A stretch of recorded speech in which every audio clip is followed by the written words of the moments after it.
Welcome to episode 12 of When Safeguarding Fails, the Lizzie Gladwell Crisis. I'm Jeremy Gladwell, Lizzie's dad, and I'm telling the heartbreaking true story of how our daughter, a vulnerable young person, was taken, isolated, and subjected to coercive control, and how she was cast adrift by the agencies tasked with safeguarding.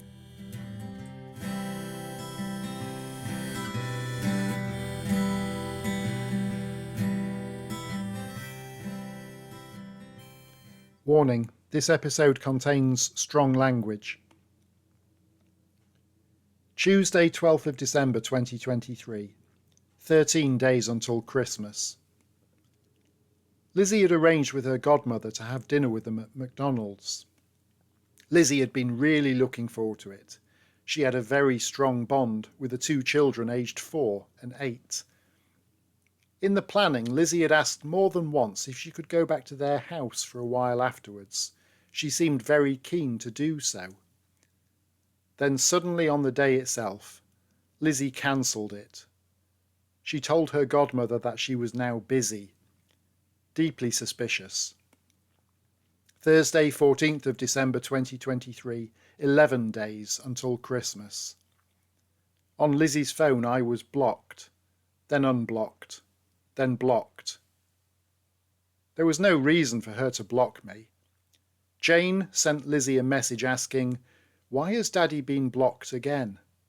To which Lizzie replied, "I don't know." Jane's phone was blocked shortly after. Saturday, 16th of December 2023, 9 days until Christmas. Lizzie had arranged to go Christmas shopping with a couple of her aunties in Hull. Once again on the morning of the trip, Lizzie cancelled it. She told them that she was now busy because Coral had arranged something else. 2 last-minute cancellations had taken place in the space of a week, with people that we knew Lizzie would absolutely want to see and spend time with, where Lizzie's message exchanges with them had been warm and enthusiastic. Lizzie had wanted to see those people. It was no mere obligation. Then suddenly cancelled. Busy. Coral making arrangements that scuppered the plans. Jane and I were alarmed, fearing for Lizzie's welfare and safety. We had not seen her since the Pamper Day in September, but we had taken some comfort in knowing that these visits were in Lizzie's calendar.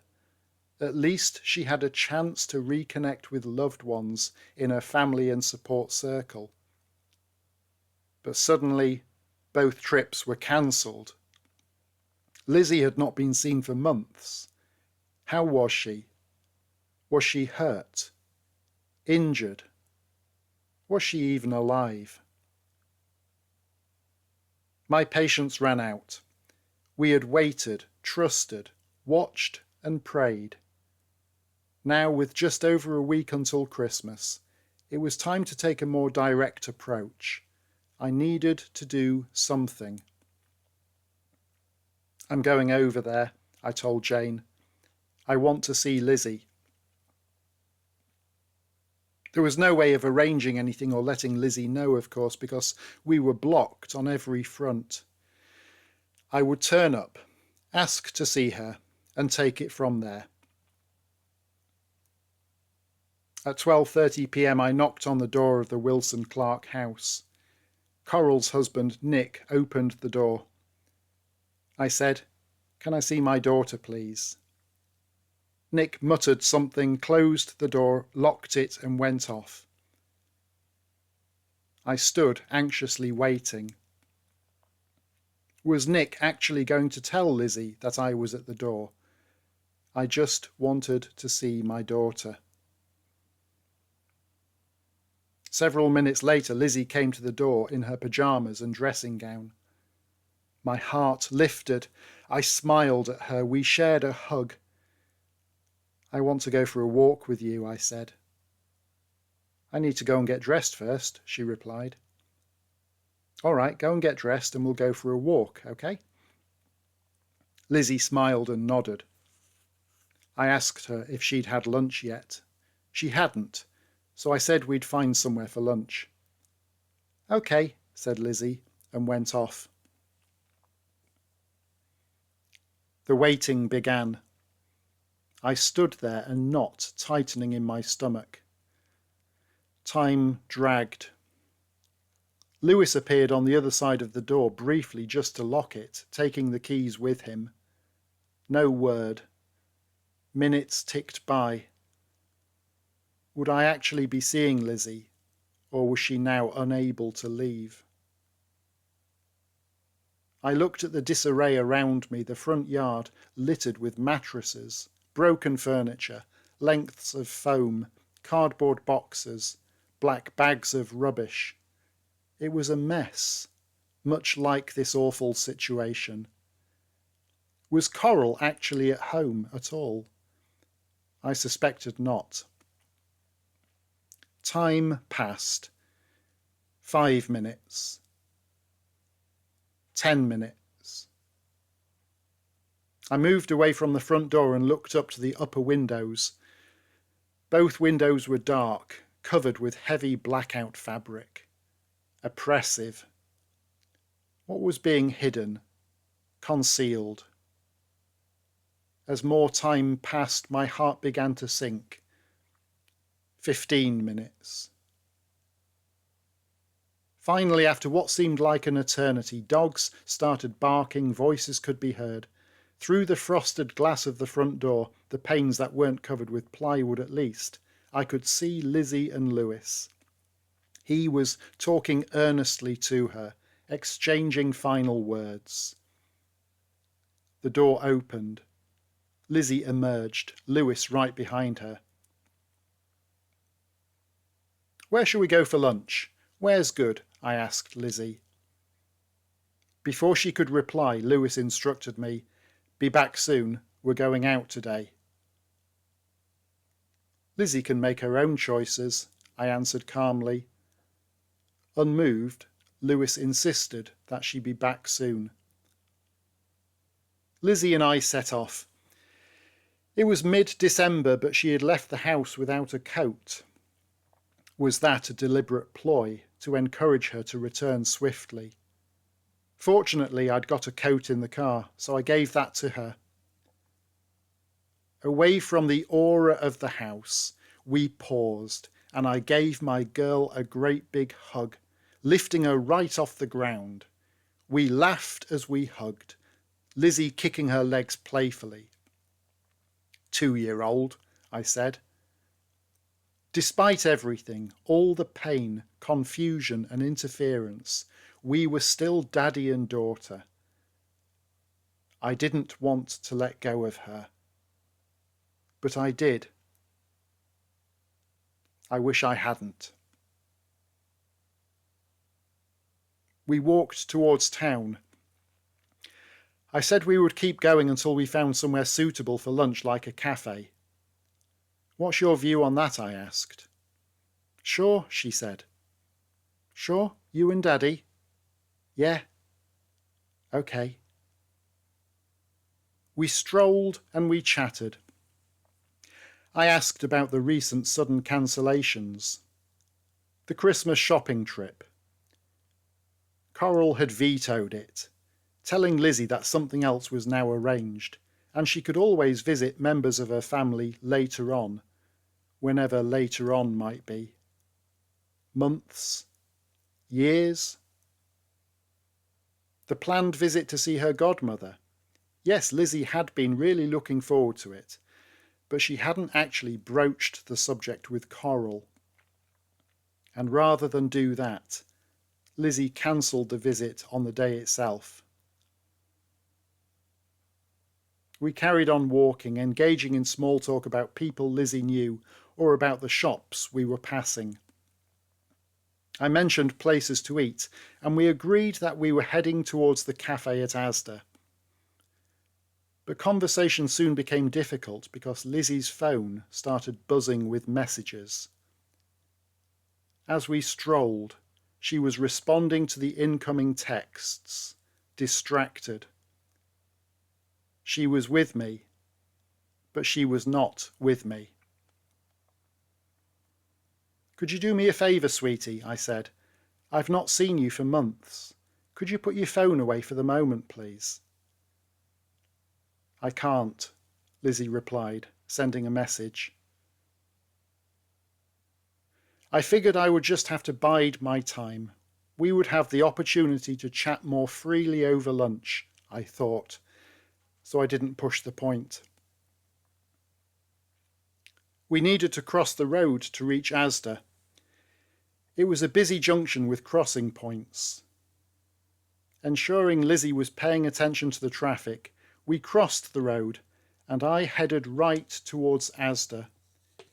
In my peripheral vision, I noticed Lizzie heading left, the other way. I stopped, turned, and realised with horror what was happening. There at the junction was Nick's car. Lewis got out, opened the back door, and swiftly helped Lizzie get in. Before Lewis could shut her in, I grabbed the door to stop it closing. Call it paternal instinct. Nick jumped out of the car, hurried round and squared up to me. "Get off my car," he shouted. I remained calm. Lizzie chose to come for lunch with me. We were going for lunch. There is no plot here. My car is outside your house. "Get off my fucking car," Nick barked in my face. "You're fucking trespassing. It's illegal." "Illegal?" I asked in astonishment. "I will walk Lizzie back to your house after lunch," I persisted, still holding on to the door. The traffic lights were now green. Nick's car was in the way. Drivers were growing impatient.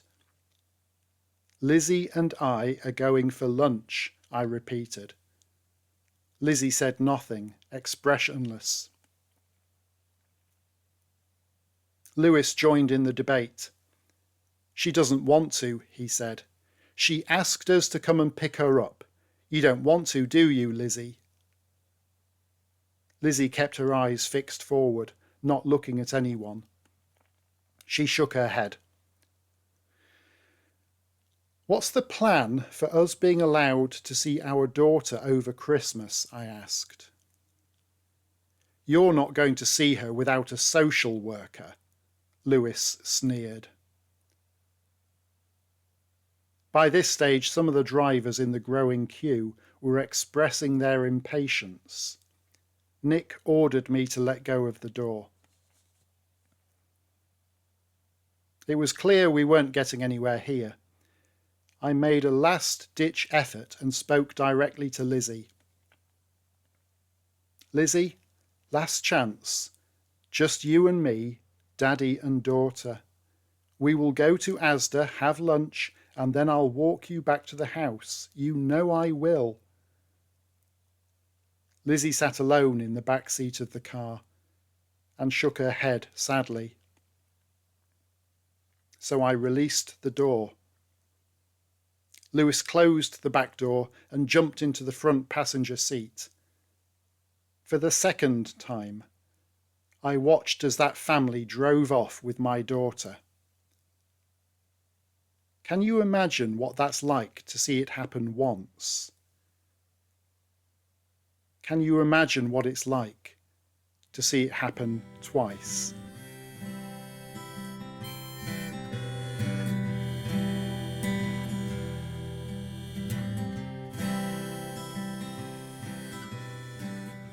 On arriving home, I sent Gary Atkinson of Focus Adult Social Care a full description of the day's traumatic events by email, ending with this request.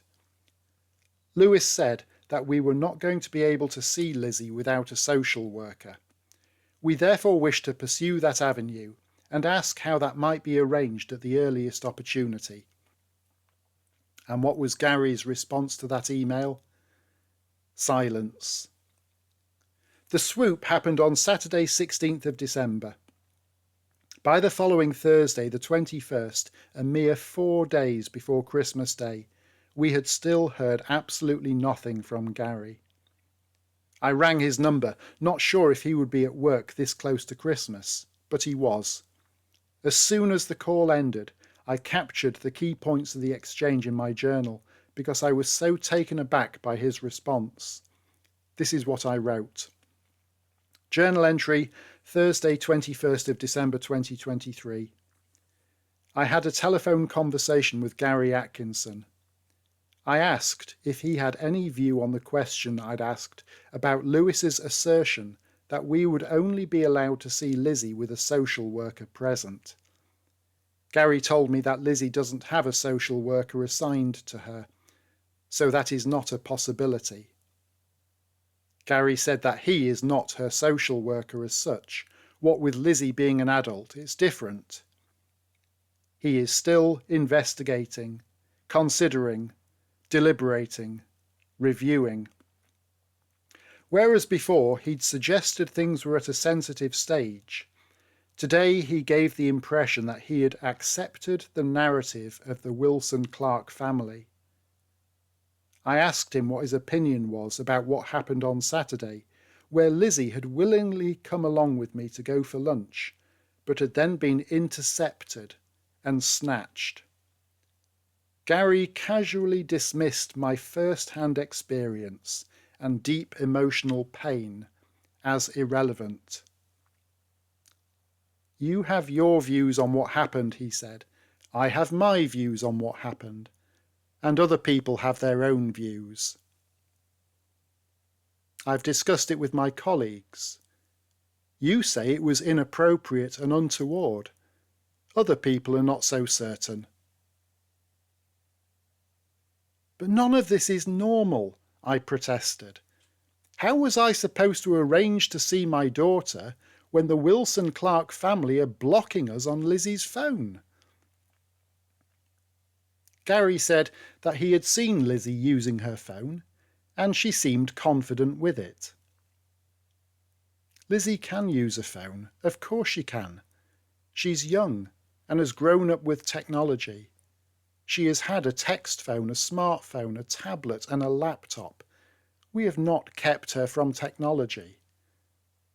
However, if Lizzie is blocking us and deleting the messages, it's out of fear of being caught. It's not because she doesn't want contact, but because she's been instructed to do so. Once Lizzie blocks me and deletes my messages, she cannot reach out to me. It aligns with Coral's scheme that Lizzie should fear being found out. So when Lizzie says she blocks me because she's anxious, I don't doubt it. She fears something, some threat, some consequence, someone. She will say what she's required to say to whoever.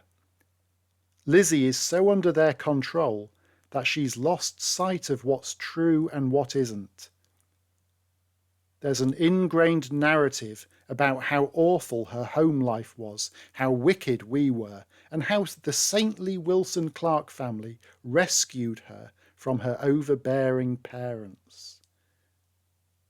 Gary seems to fully accept what he's told, leading to the conclusion that it's 6-1 and half a dozen to the other. A difference in parenting styles, as Anna had tactlessly put it back in August.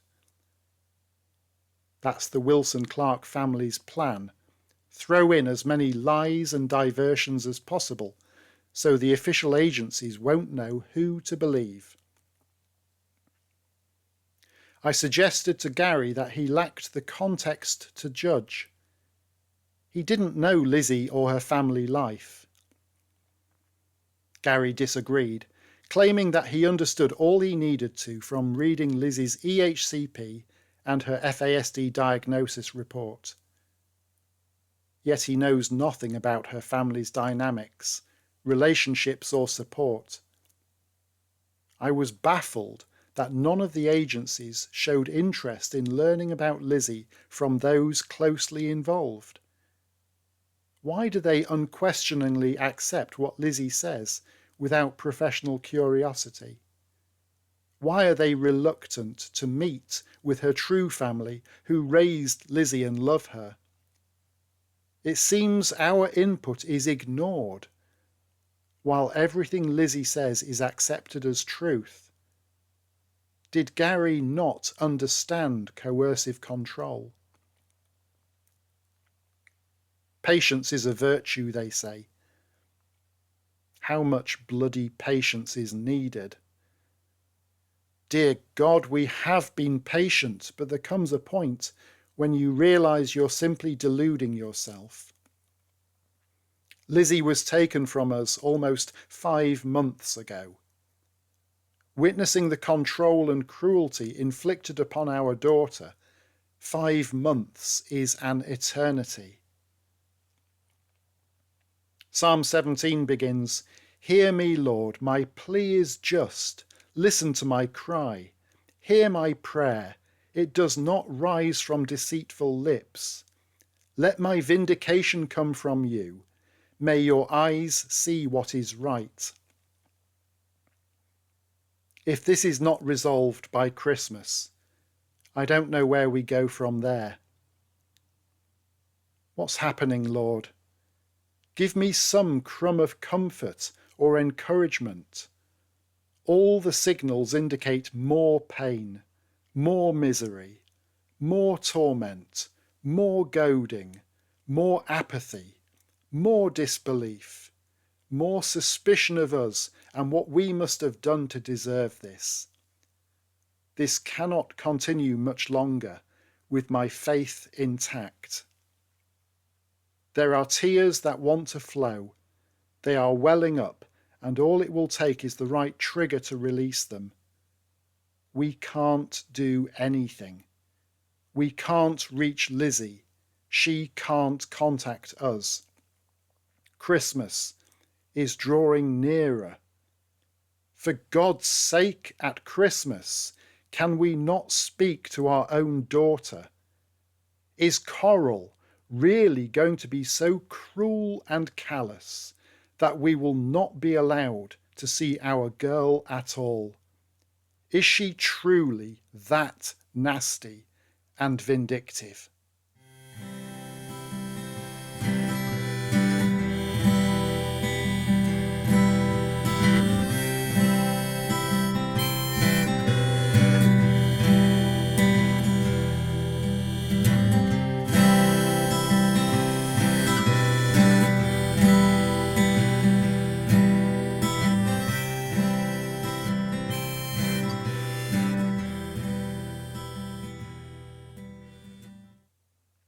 Thank you so much for listening to this episode of When Safeguarding Fails, the Lizzie Gladwell Crisis.